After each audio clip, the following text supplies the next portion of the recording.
তোমাদের সাথে আলোচনা করছি মাধ্যমিকের আরেকটা গুরুত্বপূর্ণ প্রশ্ন, যেটা হচ্ছে খাদ্যাভ্যাসের ইতিহাস চর্চা বলতে কি বোঝো। এই জিনিসটা আলোচনার আগেই তোমাদের সাথে একটু বেসিক জিনিস আলোচনা করি। খাদ্যাভ্যাস কথার অর্থ কি? খাদ্যাভ্যাস কথার অর্থ হচ্ছে আমরা যে খাবার দাবার খাচ্ছি সেই খাবার দাবারের ইতিহাস, তাই তো? দেখবে আমরা যদি বলি খাবার, এক এক জায়গায় দেখবে এক একটা খাবার মেন। যদি আমি বলি আমাদের বাংলা, আমরা বাঙালি, আমাদের বাঙালিদের মেন খাবার ভাত। তেমনই ভাবে যদি আমি চলে যাই রাজস্থান বা পাঞ্জাব এসবের দিকে, তাহলে ওদের প্রধান খাবার কি? ওদের প্রধান খাবার হচ্ছে গম, মানে রুটি যেটা। এবার যদি আমি বাইরের দেশে চলে যাই, ধরুন আমি স্কটল্যান্ডের দেশের কথা বলছি, সেখানে যদি আমি ভাবি যে ওখানকার প্রধান খাবার কি, ওদের প্রধান খাবার যেমন কেক। ঠিক আছে? তো এই সমস্ত বিষয়গুলো আমরা জানবো কিভাবে জানবো? সেই সমস্ত মানুষ যারা, তারা এই দেশে নিশ্চয়ই এসেছিল। তো এদেশে আসার ফলে তারা কি করেছে, আমাদের ভারতে তাদের খাদ্যের কিছু কিছু জিনিস আমাদের মধ্যে ঢুকিয়েছে, আবার আমাদের কাছ থেকে কিছু কিছু খাবারের জিনিস তারা সংগ্রহ করেছে। এইভাবে যে ইতিহাসটা, মানে এই কথাগুলো যে ইতিহাসে লেখা হয়েছে তাকেই বলা হচ্ছে খাদ্যাভ্যাসের ইতিহাস। আশা করি বুঝতে পেরেছো। এই খাদ্যাভ্যাসের ইতিহাসে দেখো, এই প্রশ্নটাতে প্রথম পয়েন্টই বলেছে কি ভূমিকা। তাহলে ভূমিকাতে আমি যেই কথাগুলো এতক্ষণ ধরে বললাম সেই কথাগুলোই তোমাদেরকে লিখতে হবে। আরেকবার বলে দিই তাহলে ভূমিকা পয়েন্টটা। দেখো, খাদ্যাভ্যাসের ইতিহাস হচ্ছে ইতিহাসের এমন একটা পর্যায় যেখানে ভারতে বাইরে থেকে আসা বিভিন্ন মানুষ, বিভিন্ন দেশের মানুষের খাবারের ধরন বা খাবারের উপাদান সমস্ত কিছুর ব্যাপারে আমরা জানতে পারি। তাদের কাছ থেকে ভারতীয়রা যা শিখেছে আর ভারতীয়দের কাছ থেকে তারা যা শিখেছে খাবারের ব্যাপারে, সেই সমস্ত কিছু যেখান থেকে আমরা জানতে পারি, যেখানে বর্ণনা করা হয়েছে, তাকেই বলা হচ্ছে কি খাদ্যাভ্যাসের ইতিহাস। আশা করি বুঝতে পেরেছো। এটাই ভূমিকাতে লিখতে হবে। এরপরে রয়েছে বৈশিষ্ট্য। খাদ্যাভ্যাসের ইতিহাসে বৈশিষ্ট্যটা কি? একটু আগে দেখো আমি বললাম যে ভূমিকাটা, ওই ভূমিকার মধ্যেই কিন্তু বৈশিষ্ট্য, এখানে সমস্ত কিছু আমি ক্লিয়ার করে দিলাম। কিন্তু স্পেসিফিক ভাবে যদি বৈশিষ্ট্য বা গুরুত্ব দেয়, তখন তোমরা কিভাবে সুন্দরভাবে প্রশ্নটাকে বোঝাবে চলো দেখে। প্রথম পয়েন্টে আছে পৃথক খাদ্যাভ্যাস। পৃথকই খাদ্যাভ্যাসটা পৃথকই। যদি আমি বলি যে আমাদের দেশের খাবার, মানে আমাদের বাংলার খাবার, দেখো আমাদের বাংলার খাবার প্রধান খাবার ভাত। যদি আমি পাঞ্জাবে যাই রুটি, যদি আমি চলে যাই আবার অন্য কোনো জায়গায় দিকে গেলাম, যেমন ধরো আমাদেরই, আমি বাংলার কথা বলি, আমাদের বাংলাতে দেখবে খাবারে তেল হিসাবে কি তেল ইউজ করা হচ্ছে? সর্ষের তেল। কিন্তু কোনো জায়গাতে আবার নারকেলের তেলও ইউজ করা হয়, সেখানে কিন্তু সর্ষের তেল ইউজ করা হয় না। তাহলে বুঝতে পারছো তো? তাহলে পৃথক খাদ্যাভ্যাস, এক এক জায়গাতে এক এক ধরনের খাদ্যের মানে খাদ্য প্রচলিত আছে। এই খাদ্যগুলোকে আমরা, খাদ্যের ব্যাপারগুলোকে আমরা এই খাদ্যাভ্যাসের ইতিহাস চর্চার মাধ্যমে জানতে পারছি। আশা করি বুঝতে পেরেছো। এই পয়েন্টটাতে আমরা পৃথক খাদ্যাভ্যাসে এটাই লিখব। এরপরে দেখো 2 নম্বর পয়েন্ট আছে খাদ্য গ্রহণ ও বর্জন। দেখো, আমরা যেমন বাইরের দেশের মানুষের থেকে কিছু খাবার গ্রহণ করেছি, তেমনি কিছু খাবার বর্জন করেছি।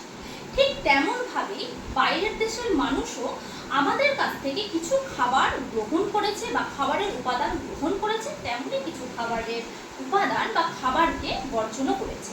আমি উদাহরণস্বরূপ তোমাদের সাথে আলোচনা করি। দেখো এখানে লেখা আছে, তোমরা এটা লিখবে। উদাহরণস্বরূপ বলা যায় পর্তুগিজদের থেকে আলু ও মিষ্টির প্রচলন হয়। তার মানে হচ্ছে কি, আমরা যারা ভারতীয়, আমরা কিন্তু আলু আর মিষ্টি খাবারের কিন্তু স্বাদ বা মিষ্টি খাবারের ব্যাপারে কিছু জানতাম না। এটা আমরা জেনেছি কাদের কাছ থেকে? জেনেছি কিন্তু আমরা পর্তুগিজদের কাছ থেকে। আশা করি বুঝতে পেরেছো এটা। এরপরে দেখো আছে স্কটল্যান্ডকে কেকের দেশ বলা হয়। মানে স্কটল্যান্ড নামক যে দেশটা রয়েছে, সেই দেশেই কিন্তু কেক যে জিনিসটা তোমরা এখন খাচ্ছো, ওই কেকটা তৈরি করেছিল স্কটল্যান্ড। তো তার জন্য ওই স্কটল্যান্ডের অধিবাসীদের কাছ থেকে আমরা কিন্তু এই কেকের খাবারটা শিখেছি। বুঝতে পেরেছো?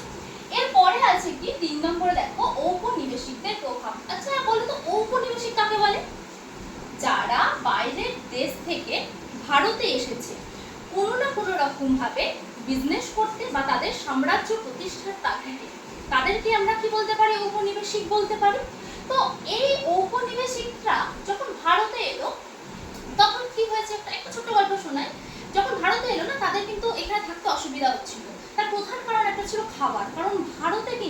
সবাই তখন নিরামিষ খাবারের প্রচলনটা বেশি ছিল, ঠিক আছে। তো এবার যদি নিরামিষ খাবারের প্রচলন হয়, তারা কিন্তু থাকতে পারবে না, কারণ তারা কি হয়, তারা আমিষ খায়। তো এবার ঔপনিবেশিকদের দেখে বা ঔপনিবেশিকদের সাথে থেকে ওদের সাহচর্যে আমরা যারা ভারতীয় আছি তারা কিন্তু আমিষ খাবার মানে মাংস, ডিম, মাছ এই সমস্ত খাবার খাওয়া শিখি। তাহলে ঔপনিবেশিকদের প্রভাবে আমি কি বলতে পারি, ঔপনিবেশিকদের কাছ থেকে আমরা মানে আমরা ভারতীয়রা আমিষ খাবার খেতে শিখি। আর ঔপনিবেশিকরা আমাদের থেকে তারা পছন্দ না করলেও তারা কিন্তু যে নিরামিষ খাবার, সেই নিরামিষ খাবার কিন্তু শেখে। আশা করি বুঝতে পেরেছো এটা। তাহলে এই তিনটেই হয়ে যাচ্ছে কি খাদ্যাভ্যাসের ইতিহাস চর্চার বৈশিষ্ট্য, গুরুত্ব, যা বলো তোমরা দিতে পারো। এরপরে দেখো পয়েন্ট আছে নতুন খাবারের সৃষ্টি। একটা কথা বলি, দেখবে কোনো কিছুই কোনো খাবারই হঠাৎ করে দুম করে আকাশ থেকে পড়ে না, কেউ না কেউ সৃষ্টিকর্তা থাকে, তাই তো, কেউ না কেউ সৃষ্টি করে। তো এই সৃষ্টিটা কোথা থেকে হয়েছে, কে করেছে, তার বিষয়ে আমরা জানতে পেরেছি কোথা থেকে, এই খাদ্যাভ্যাসের ইতিহাস থেকে। তো এই খাদ্যাভ্যাসের ইতিহাসে আমরা জেনেছি যে দেখো আমি একটা ছক বানিয়েছি, এই ছকটা তোমরা করবে পরীক্ষাতে, একদিকে দিয়েছি নতুন খাবার, একদিকে দিয়েছি সৃষ্টি। তো এখানে দেখো যে রসগোল্লা যে খাবারটা আছে, এটা কে সৃষ্টি করেছিল, হারাধন ময়রা, যিনি ছিলেন নদিয়ার অধিবাসী। 2 নম্বরে আছে স্পঞ্জ রসগোল্লা, যেটা কে সৃষ্টি করেছে, নবীন চন্দ্র ঘোষ হবে, এটা তোমরা একটু ঠিক করে নিয়ে, নবীন চন্দ্র ঘোষ। এরপরে 3 নম্বরে আছে আলুর ব্যবহার বা মিষ্টির ব্যবহার আমরা প্রথম শিখেছিলাম কিন্তু পর্তুগিজদের কাছ থেকে, এটা এখানে লেখা আছে। তারপরে লাস্টে চলে আসি বিরিয়ানি আমরা কিন্তু শিখেছি মুসলিম মানে সাম্রাজ্য থেকে, মানে এই মুঘল সাম্রাজ্য থেকে। আশা করি এটা বুঝতে পেরেছো। এছাড়াও আমি বলতে পারি ঢাকাই খাবার আমরা শিখেছি ঢাকা থেকে। তো এই জিনিসটাই হচ্ছে কি খাদ্যাভ্যাসের ইতিহাস। এখানে তোমরা একটা সমালোচনা বা মূল্যায়ন পয়েন্ট করতে পারো।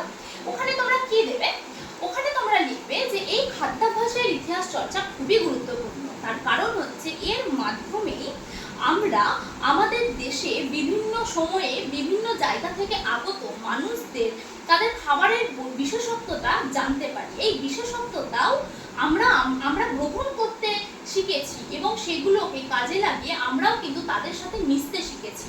তো সর্বোপরি এই ভারতটাকে গোটা বিশ্বের কাছে উন্মুক্ত করতে সাহায্য করেছে কিন্তু এই খাদ্যাভ্যাসের ইতিহাস। তো এটা তোমরা কিন্তু মূল্যায়নে এক্সট্রাভাবে পয়েন্ট করে লিখতে পারো।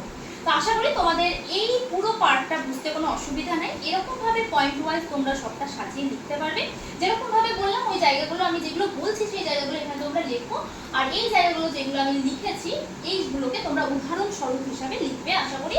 তো তোমাদের নাম্বার কোনো জায়গাতেই কাটা যাবে না। এই প্রশ্নটা 2 মার্ক 4 মার্ক এর জন্য খুব ইম্পর্টেন্ট, 2 মার্কেই বেশি আসে এই কোশ্চেনটা। তো তোমরা কিন্তু খুব ভালো করে প্রশ্নটা দেখো। তাহলে চলো দেখা হচ্ছে পরবর্তী